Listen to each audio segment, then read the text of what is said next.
Magpie? Huh? Oh, hey Blair. What are you wearing? Oh, I'm wearing Yoroi because Tenrai 4 starts today. Don't you wear Yoroi anyways? Oh yeah.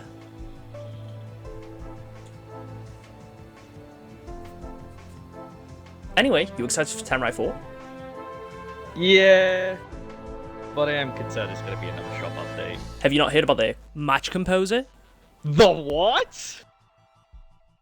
Today is June 4th, and welcome back to another episode of This Week in Halo, where I go over the latest news surrounding Halo Infinite, whether that be updates to the game, new items in the store, or whatever else there is to talk about, as well as highlighting some of the cool stuff that the community's done too. Starting things off, today marks the release of the Tenrai 4 event, which grants players a brand new Operation Pass, allowing you to unlock some really cool Tenrai themed armour. I've been waiting for these shoulder pads specifically for such a long time, and seeing that they're actually a part of the free pass is definitely something that I greatly appreciate. Alongside the Operation Pass, we also have the release of the Match Composer. It functions somewhat similar to how it does in Master Chief Collection, but honestly it does feel a little underwhelming, as you can only really compose based on which playlist you've already selected. For example, we have the brand new Tenrai 4 playlist, which actually contains some new game modes, being Juggernaut and Ninjanaut. That's right, after over 2 years, we finally have Juggernaut.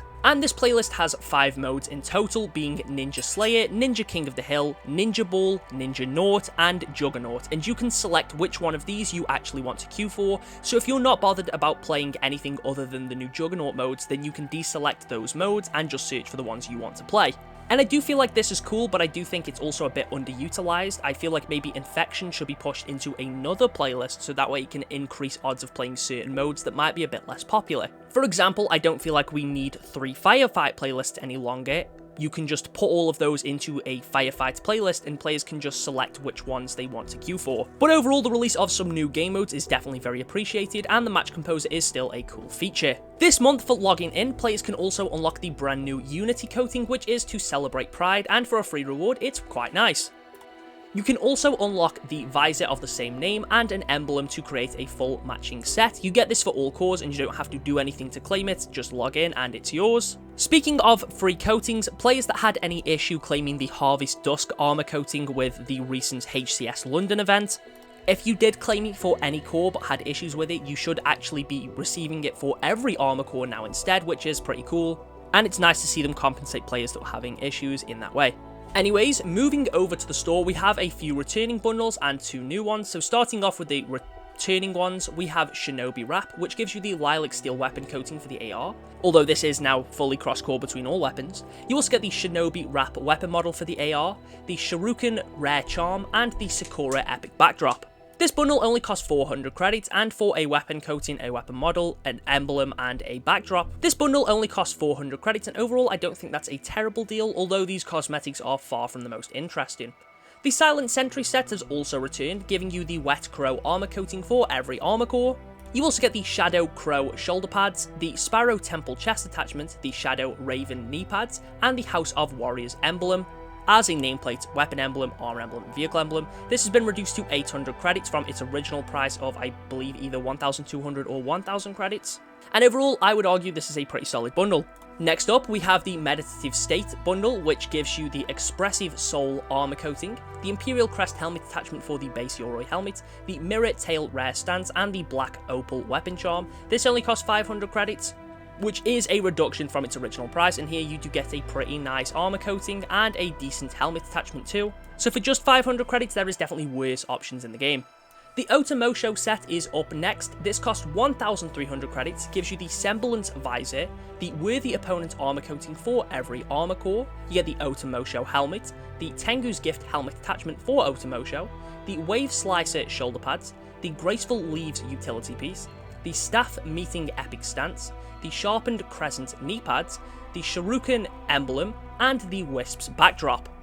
This is also a reduction from its original price, and although I do think it should be a little bit cheaper, meeting the 1,200 credits criteria that most of the older bundles were, as a whole, this is far from the worst bundle we've seen in the game, and far from the worst pricing either. Doom and Bloom is also back, which gives you the Enlightened Blossoms kill effect for all of your weapons. and the Grasp the Sword emblem, which again you get as an armor emblem, nameplate, vehicle emblem, and weapon emblem. This only costs 400 credits, and overall I don't have a ton to say about this one.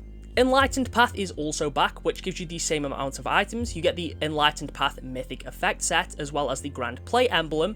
This one does cost 300 credits more, however, and although it is a different type of effect, I do feel like both of those should be the same price. Our final returning bundle is the Red Waters set, which gives you the Hakushika helmet. You also get an attachment for the helmet.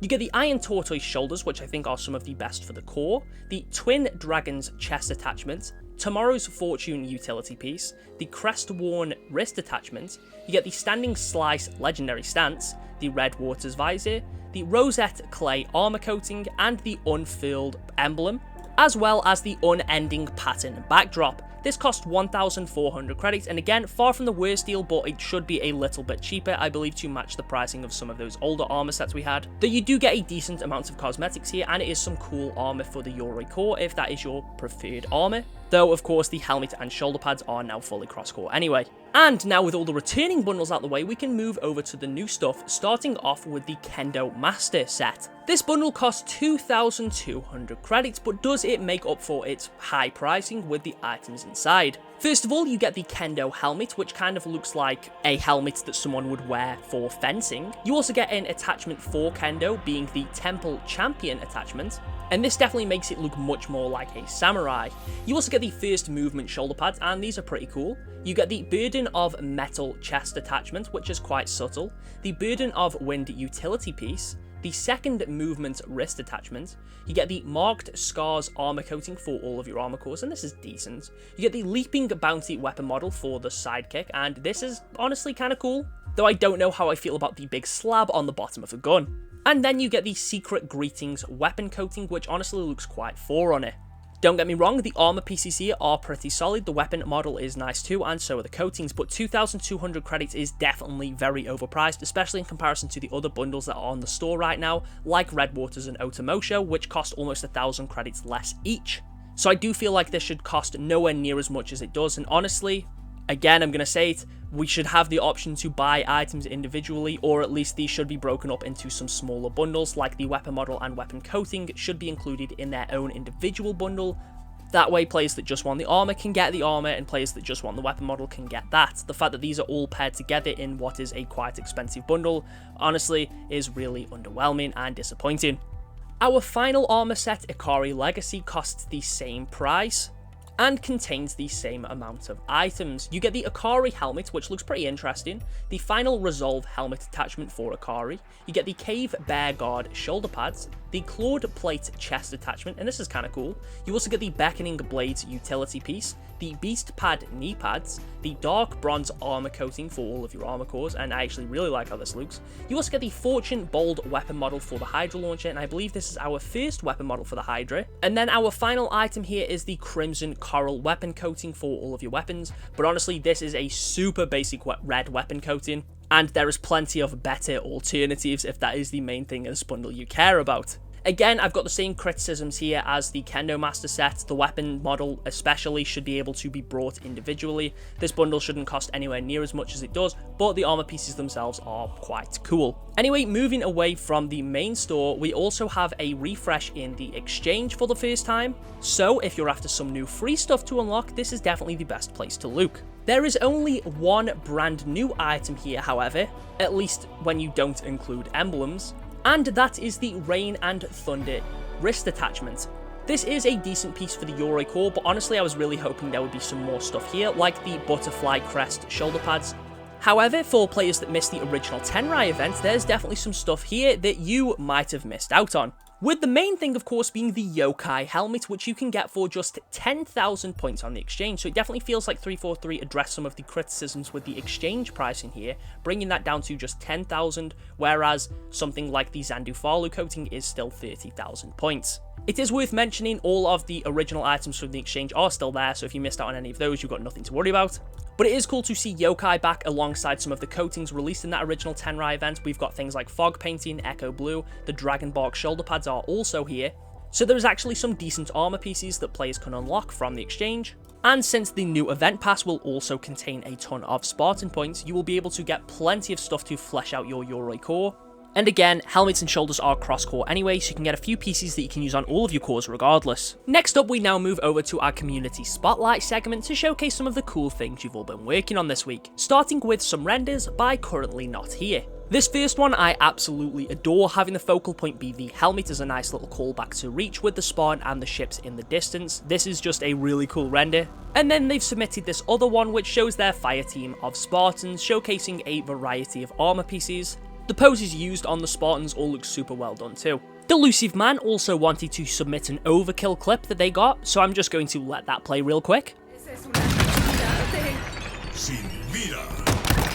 Doble muerte. Triple muerte. Piloto automático activado. King of Pie has posted some screenshots of a Covenant-themed Husky Raid map they've been working on, and these look really nice. And while we're on the topic of Forge, LEGO Maniac 32 has also submitted another little environment they've been working on, which looks gorgeous. We also have a little render from CT5247, which also looks really nice.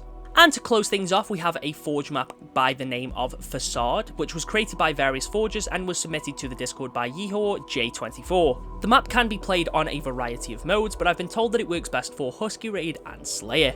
For this week's Spartan of the Week, with of course Tenrai 4 releasing, I asked you all to submit your best Yoroi themed builds. Now this didn't specifically mean it had to be on the Yoroi core, but rather ones that just fit the theming of the Tenrai event. And obviously last week we had some really good submissions, I mentioned that in last week's video. This week's were even better. Maybe that is of course my bias towards the Yoroi core and the Yoroi armor as a whole. But there were so many amazing submissions, again way too many to be featured in this video alone. But I have picked out a handful that I did really like, starting with one from You Lose, Oh Ghost O, Bullet, Feral Banana, Exis, Jigsaw, Howling, Halcyon, and River Keith. I definitely think these 9 builds here showcase a bit of variety, even if there is a bit of overlap in some of the armor pieces used. They've all been able to create some pretty unique looking Tenrai themed builds. But there is one final one that I want to showcase that was honestly the best Yoroi Spartan that I think I have ever seen, and that is one from Miles Enchilada. This mix of a knight and a samurai just looks so cool that I couldn't not feature this Spartan in this video. Anyways, if you want the chance to be featured as the Spartan of the Week, make sure to join the Discord. I will leave a link to that in the pinned comments. Which of course also applies to the community spotlight. So again, if you've got any other cool things you want to show off that you've worked on, make sure to join down below. Anyway, that is everything this week. Let me know what you all think of the new store items and the Tenrai 4 operation as a whole. Thank you all for watching, and I'll catch you all in the next one.